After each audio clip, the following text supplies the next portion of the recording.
Mangwanani malelepo vukenjani class vanave Africa. Welcome to Africa Good Morning. This is your portal into Africa's potent stories. Today, we take you across the continent with critical developments shaping politics, economics, and society. SADC leaders gathered in Madagascar to push industrialization, agriculture, and energy reforms, while Ghanaian journalists demand timely updates on a fatal helicopter crash.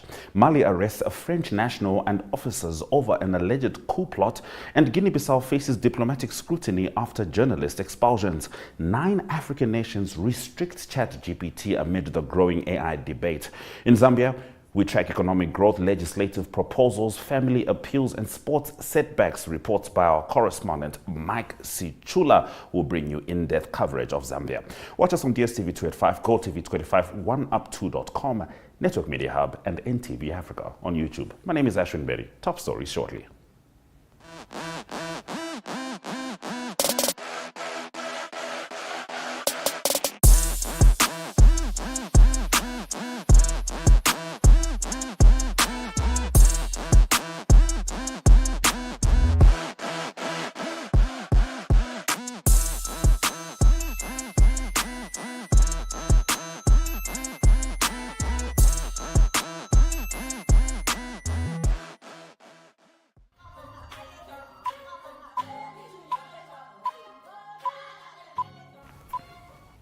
Let's get into our top stories.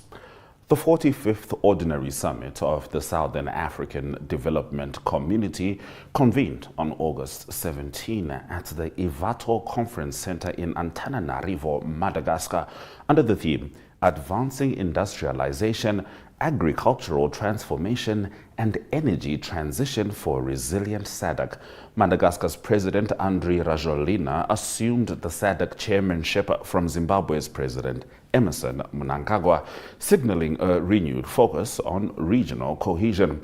Attending leaders include Namibia's Netumbo Nandi-Ndaitwah, Tanzania's Samia Suluhu Hassan, Botswana's Duma Boko, Zambia's Hakainde Hichilema, Malawi's Lazarus Chakwera, South Africa's Cyril Ramaphosa, Mozambique's Daniel Chapo, and Eswatini's King Mswati III. Nandi-Ndaitwah will be delivering her maiden address, stressing sustainable youth employment, food security, and regional cooperation as central pillars for growth. Delegates reviewed the SADC Regional Indicative Strategic Development Plan 2020 to 2030, focusing on industrial capacity, modernized agriculture, and inclusive energy transitions to strengthen resilience. Madagascar, celebrating 2 decades of membership, aims to consolidate its diplomatic influence while fostering integration. The summit was preceded by SADC Industrialization Week and the SADC USA Dialogue Forum, which encouraged economic collaboration and diplomatic exchanges. Discussions center on aligning member states' strategies to advance industrialization, modernize agriculture, promote clean energy transitions, and ensure that regional policies drive long-term socio-economic resilience across Southern Africa. After the helicopter crash in Ghana that killed 8 people, including 2 cabinet ministers, 3 senior government officials, and 3 Air Force crew members, the Ghana Journalists Association urged the Ghana Armed Forces to provide regular updates. GJA President Albert Kwabena Dwomfor led the delegation to meet Lieutenant General William Agyapong, Chief of the Defense Staff at Burma Camp in Accra. Dwomfor stressed that timely information would counter misinformation and rumors that often spread in the absence of verified facts. He also raised concerns about past incidents of military personnel assaulting journalists, requesting accountability to preserve the traditionally cordial relationship between the GAF and media. Dwomfor extended condolences to both the armed forces and families affected by the crash. Lieutenant General Agyapong acknowledged the need for updates while noting that aircraft investigations are complex and time-consuming. He highlighted that the recovery operation following this crash was one of the fastest in Ghanaian history, taking only minutes to locate the helicopter. The CDS pledged periodic briefings on the investigation's progress and on disciplinary measures for personnel involved in assaults, reinforcing commitment to transparency and public trust. In our next story, Mali's military authorities announced the arrest of a French national suspected of spying for his country to destabilize Mali, alongside several army generals allegedly involved in planning a coup. In a televised statement, Security Minister General Daoud Ali Mohamedine said Jan Vezelia was acting on behalf of the French intelligence service, seeking support from political leaders, civil society actors, and military personnel. General Mohamedine confirmed that at least 55 soldiers had been detained in connection with the attempted plot and that investigations continue to identify possible accomplices. Among the arrested were 2 generals, including former Mopti region Governor General Abbas Dembele. The government stressed that the situation remains under control despite growing political tensions, which have included the detention of former Prime Ministers Moussa Mara and Shogel Maiga over accusations of harming the state's reputation and embezzlement. The military junta led by General Assimi Goita extended the transition period by 5 years, allowing continued leadership until 2030. Mali continues to face Islamist insurgency threats despite seeking assistance from Russian allies while cutting ties with France. The arrests followed recent crackdowns, including dissolution of political parties and suppression of anti-government protests, as the junta consolidates authority amid ongoing security challenges. Moving on. Portugal's foreign ministry summoned Guinea-Bissau's ambassador to Lisbon following the abrupt expulsion of journalists from Portugal's Lusa agency and 2 African public broadcasters. The journalists were ordered to leave Guinea-Bissau by August 19 amid rising tensions ahead of delayed presidential and legislative elections scheduled for November 23. No official reason has been provided by either government. President Umaro Sissoco Embalo, a former army general, reversed earlier promises to step down and announced he would seek a second term, triggering constitutional disputes as opposition leaders claim his mandate ended in February. The expulsions come after ECOWAS mediators were forced to withdraw earlier this year due to threats from Embalo, highlighting strained relations between Guinea-Bissau and international observers. Embalo appointed Brahima Camara as Prime Minister on August 7, his 3rd appointment since taking office in 2020. The Portuguese government demanded urgent explanations for the expulsion, reflecting concerns over press freedom and election transparency. Now, the incident underscores growing unease about Guinea-Bissau's political trajectory, potential unrest, and the treatment of foreign journalists during sensitive electoral periods, raising questions about media access, accountability, and regional diplomatic norms in West Africa. In the last of our top stories, 9 African countries have restricted access to ChatGPT, the AI chatbot developed by OpenAI, as the continent grapples with regulation, infrastructure, and political challenges.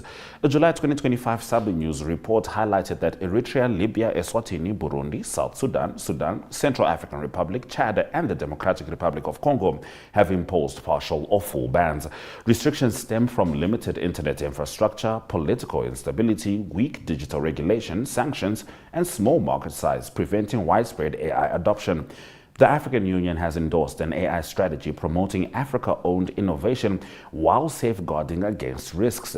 Yet, implementation varies across states. While authoritarian governments and conflict-affected countries impose controls, nations like Nigeria, Kenya, South Africa, and Ghana provide full access and are actively exploring AI regulation and development.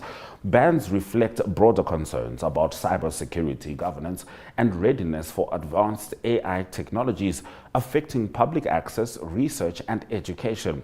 Governments restricting ChatGPT cite challenges in monitoring content, managing misinformation, and ensuring compliance with national laws, highlighting the uneven digital landscape in Africa.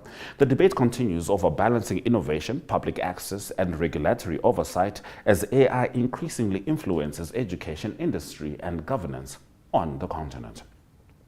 Those have been our top stories on Africa Good Morning. Shortly, we'll be talking to Mike Sichula as he delivers the Zambia report. But prior to that, it's the weather.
It's time for us to talk to Mike Sichula as he delivers the Zambia report. Mike Odwanji. Nirebuino Muribanji, Africa, good morning to our dear viewers.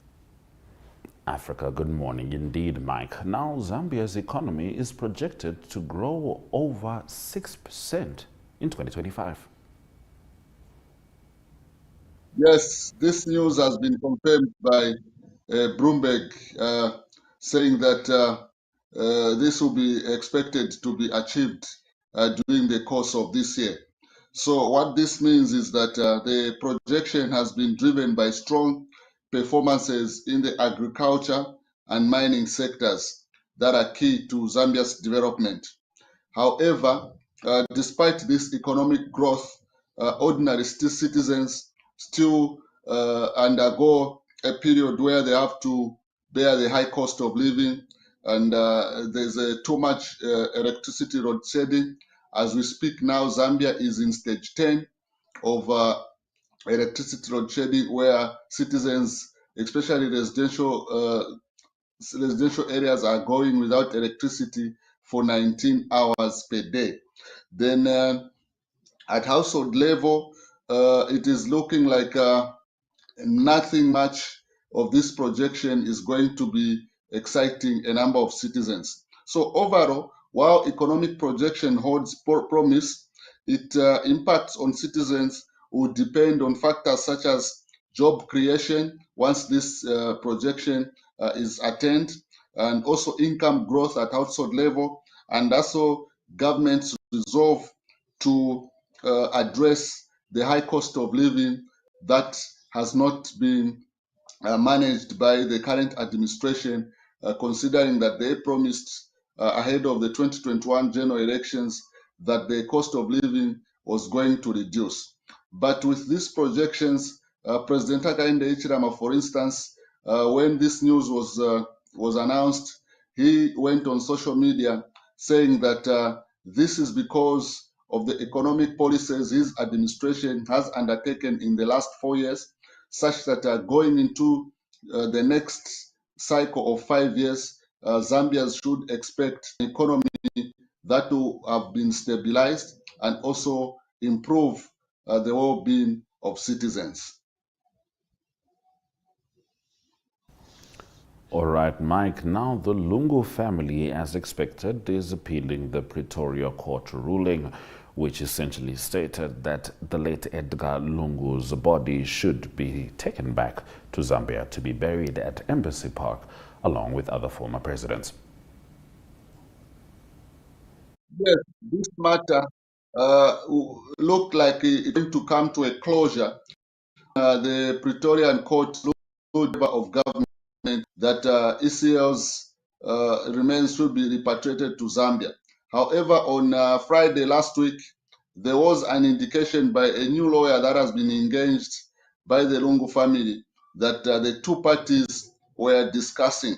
But what was not clear was what discussions were going on. Was it an out-of-court settlement that the two parties are finally resolved to address? Later on, within the same day, the nation was told that the Lungu family has gone to the Constitutional Court. Now, what is interesting here is that the procedure in terms of court cases, you move from the High Court, you go to the Supreme Court, then you go to the highest court of the land. So in this case, the Lungu family has skipped one court, that is the Supreme Court of South Africa, to go direct at the apex of the judiciary of the South African government.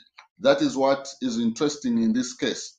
Then also another case that is interesting about this matter is that since the death of President Edgar Lungu 2 months ago, President Hakainde Hichilema, as Zambia's chief marketing officer, he has not traveled out of the country for the last 2 months because he did told the nation that he cannot be traveling for international engagements before the matter of Mr. Edgar Lungu is brought to an end. That's how crucial this case is here in Zambia. Just yesterday, the SADC held a government summit in Madagascar. President Hakainde Hichilema was there. Even the other summit that was before this one in Madagascar, he also did not attend. That's how crucial, and people are expecting this matter to be resolved. So today, Zambians are expecting that the appeal that was pushed by the Lungu family, something new is going to come up. But with it going to the Constitutional Court, it looks like it is going to be a long way to conclude this matter. Now, Mike, there is a proposal for a castration law for defilement offenders in Zambia. Quite an interesting debate, which has been coming up for some time. But the only difference now is that this call was made by Community Development Minister Doreen Mwamba. She said there are plans underway to present a bill in Parliament as a punishment for sexual offenders who defile young children. So, for instance, in 2025, Zambia recorded over 11,000 GB cases, which is a jump by at least 15.2% in 2014. So it is because of cases like this that the minister is proposing such a law. Then also another issue that our viewers may wish to know is that currently in Zambia, there was a huge debate when information filtered through on social media indicating that a 70-year-old who had defiled a young girl below 10 years, this person was on the list of people pardoned in 2020. So this brought a lot of debate to say, how can someone who defiled a young girl be on the list of people to be pardoned in the previous administration? So it is because of such cases that the minister is talking about introducing such a law. I think we can play the video for our viewers. I'm warning you, men of Zambia. When we open parliament, I'm pushing for castration. You defile a girl, you'll be castrated. Pakweba ti tafile muchushe fintu ifyo. Mokwayi ngatwaisula parliament as minister mandated with the welfare of children in this country. I'll push that any defiler in this country should be castrated.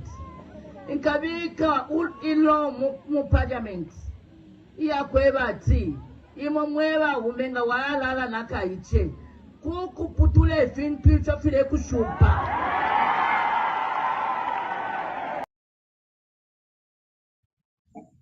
So you can see the excitement, you can hear the excitement of the women once the minister pronounced such a proposal. So it will be interesting to see if this will be tabled before Parliament by this current administration. All right, Mike. Now, I know it wasn't a good weekend for you with regards to the two football teams that I know you hold dear. One of them being Manchester United, which unfortunately fell to Arsenal 1-0 last night, and the other being Chipolo Polo, who sadly crashed out of the Chan tournament. A very sad development for Zambian football, because this was happening for the first time in its history, where Zambia was eliminated at group stage in the Chan tournament. Remember, in 2009, at the inaugural tournament in Cameroon, Zambia came out third with a bronze medal. But during this tournament in Kenya, Zambia lost all 4 matches to the Democratic Republic of Congo, Morocco, and Angola. Then yesterday, they lost to the host Kenya by a goal to nil. Because of this performance, a number of soccer fans are calling on the administration to sack Israeli coach Avram Grant. But the challenge they have is that Avram Grant, in the previous administration, he did sign a contract that gave him the mandate to be the coach of the Zambia national team up to 2027.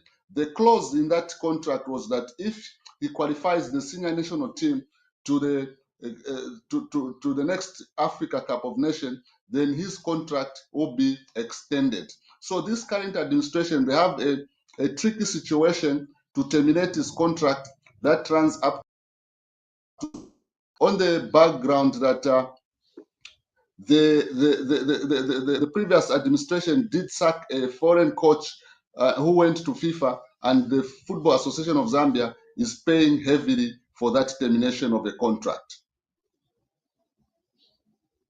Well, Mike, if there's one thing I'm sure of is that Chipolopolo will absolutely bounce back. Thank you for bringing us the Zambia report.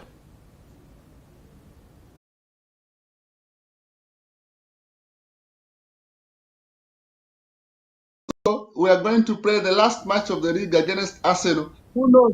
We are going to prevent you from winning the Africa GOTV. Well, all the best with that, Mike. Let's have a look at the economic indicators before we say goodbye.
Thank you for staying with Africa Good Morning on DSTV 285, GOTV 25, 1up2.com, Network Media Hub on YouTube, as well as NTV Africa on YouTube. Keeping in mind on 1up2.com, ONEUPTWO.com. If you click the echo icon, you have access to not just this broadcast, but other Africa Good Morning episodes and other shows from NTV, because on 1up2, Echo Primetime is anytime. From me, Ashwin Bedi and the Africa Good Morning team, tomorrow we return with the Zimbabwe report, as well as other stories from broader Africa. Swera Jaganaka.